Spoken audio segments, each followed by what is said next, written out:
প্রতারণা, ভণ্ডামি, মিথ্যা আশ্বাস, এই ছিল আওয়ামী লীগের নীতি। এটাই আওয়ামী লীগের কালচার।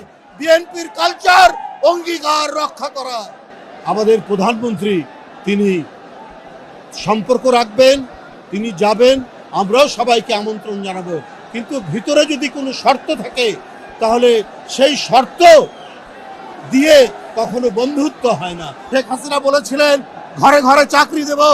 আজকে বাংলাদেশ শেখ হাসিনার আমলে এই দক্ষিণ এশিয়ার মধ্যে বেকারত্বের হার বেশি ছিল বাংলাদেশে।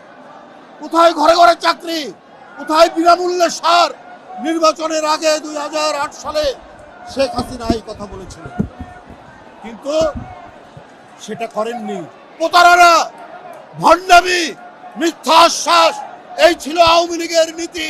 এটাই আওয়ামী লীগের কালচার। বিএনপির কালচার অঙ্গীকার রক্ষা করা, বিএনপির সংস্কৃতি ওয়াদা রক্ষা করা, সেই কাজ এখন চলছে। বাংলাদেশ সবসময় বলেছে, খুব শক্তভাবে বলেছে, জোরালোভাবে বলেছে, বাংলাদেশ স্বাধীন সার্বভৌম দেশ। বাংলাদেশ সমতার ভিত্তিতে সকলের সাথে বন্ধুত্ব করতে চায়, কিন্তু কোনো শর্ত দিয়ে বন্ধুত্ব হয় না।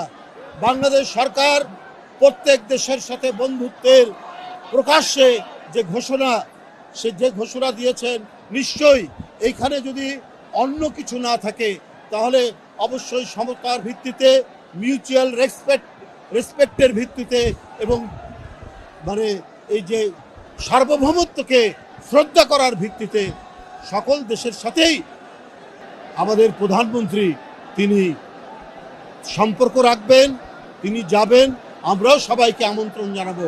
কিন্তু ভিতরে যদি কোনো শর্ত থাকে তাহলে সেই শর্ত দিয়ে কখনো বন্ধুত্ব হয় না। বন্ধুত্ব হবে আমরা প্রত্যেকের স্বাধীনতা এবং সার্বভৌমত্বে বিশ্বাস করব, প্রত্যেকের সার্বভৌমত্বকে সম্মান করব।